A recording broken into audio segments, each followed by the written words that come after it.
अस्सलामुअलैकुम जी। ना गुलाब जामुन ना रसमलाई, आज हम बनाएंगे घर की सादा चीज़ों से 4 in 1 मिठाई, जिसे खाते ही सब पूछेंगे कहाँ से मंगवाई। तो चलिए शुरू करते हैं इस मज़ेदार रेसिपी को। इस 4 in 1 डिज़र्ट को बनाने के लिए सबसे पहले हम बनाएंगे मज़ेदार से फिलिंग।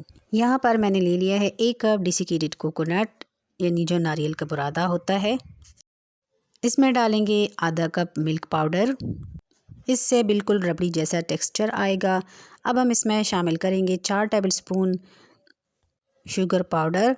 चीनी को ग्राइंड करके मैंने ये तैयार कर लिया है। साथ ही मैंने इलायची भी ग्राइंड करके डाल दी है। अब इन सारी चीज़ों को हम अच्छी तरह से मिक्स करेंगे।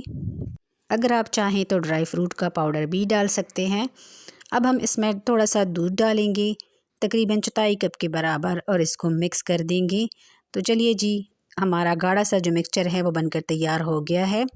यहाँ पर ले लिए हैं वाइट ब्रेड स्लाइस, जो सैंडविच के लिए यूज़ होते हैं, नमकीन वाले।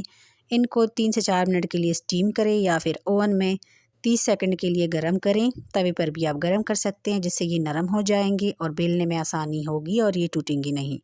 तो इसको मैंने हल्का सा बेल लिया है। अब इसके किनारे कट कर देंगे। अब बीच में रखेंगे हमारी तैयार की हुई फिलिंग, तकरीबन 1 टेबलस्पून के बराबर।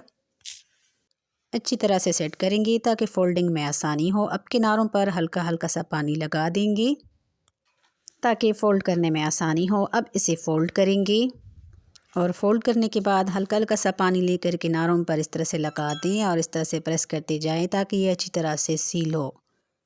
पानी लगाने से ये अच्छी तरह से सील हो जाता है। तो ये देखिए, ये बनकर तैयार है। बाकी सारे भी हम इसी तरीके से तैयार कर लेंगे। अब हम कोई कटर या गिलास ले लेंगे और गुजिया की शेप में इसकी ज़बरदस्त सी कटिंग करेंगे। गिलास को ऊपर से रख के प्रेस कर दीजिएगा और साइड से किनारे हटा दें। तो मज़ेदार सा गुजिया का शेप बन गया है। देखें, बहुत ही प्यारा और ख़ूबसूरत सा। इसी तरीके से बाकी सारे भी हम तैयार कर लेंगे। तो बस ये देखें, सारे हमने तैयार कर लिए हैं। अब हम इनको फ्राई करेंगे। फ्राई पैन में घी गरम करने के लिए रख दिया था। घी अच्छे से गर्म होना चाहिए, वरना गुजिया या तो चिपक जाएगी या फिर टूट जाएगी।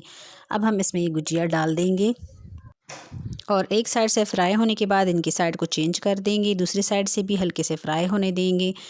अब पलटते पलटते हम इन्हें गोल्डन क्रिस्पी होने तक फ्राई करेंगे। इस तरह से इसमें शाही टुकड़े का जायका और मज़ा आएगा और ये ऊपर से एकदम कुरकुरी, क्रिस्पी और करारी होंगी और अंदर से सॉफ्ट बनेंगी एकदम। अब इनका प्यारा गोल्डन सा कलर आ चुका है। ये गोल्डन क्रिस्पी सी हो चुके हैं। अब हम इनको निकाल देंगे और इनको ठंडा होने के लिए साइड पर रख देंगे। अब बारी है हमारी सॉस की। इसके लिए फ्राई पैन में आधा लीटर दूध डाल दिया है। साथ ही मैंने यहाँ पर 5 टेबलस्पून चीनी डाल दी है और 2 टेबलस्पून के बराबर कॉर्नफ्लोर भी ऐड कर दिया है। आप यहाँ पर वनीला कस्टर्ड या फिर मैंगो कस्टर्ड का भी इस्तेमाल कर सकते हैं। इसको मिक्स करते हुए लो फ्लेम पर पकाएंगे। अब आराम आराम से लो फ्लेम पर इसको कुक करते रहेंगे जब तक ये गाढ़ा ना हो जाए। तो 2 से 3 मिनट तक हमने इसको कुक किया है। ये गाढ़ा होने लग गया है। बस ये मुकम्मल गाढ़ा हो चुका है। इसे ज़्यादा गाढ़ा नहीं करेंगे क्योंकि ये ठंडा होने के बाद और भी गाढ़ा होगा। ज़्यादा गाढ़ा हमें चाहिए भी नहीं। तो बस फ्लेम को बंद करके इसी नीचे उतार देंगे। लास्ट में खुशबू के लिए हम इसमें गुलाब जल या केवड़ा एसेंस डाल देंगे। आप इलायची का पाउडर भी इस्तेमाल कर सकते हैं। जिसे मिक्स करके ठंडा होने के लिए छोड़ देंगे।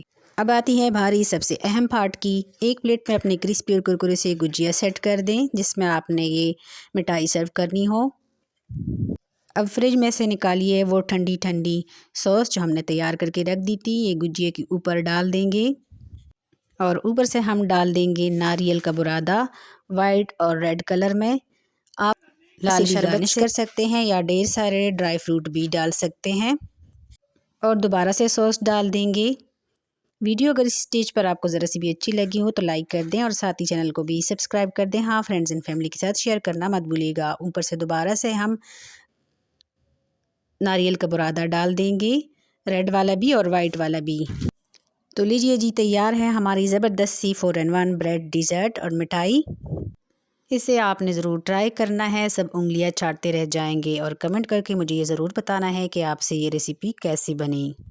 तो चलिए अब हम इसे चेक भी कर लेते हैं। अंदर से एकदम नरम, ऊपर से क्रिस्पी। मिलते हैं अगली वीडियो में। तब तक के लिए ढेर सारा ख्याल रखिएगा, दुआओं में याद रखिएगा।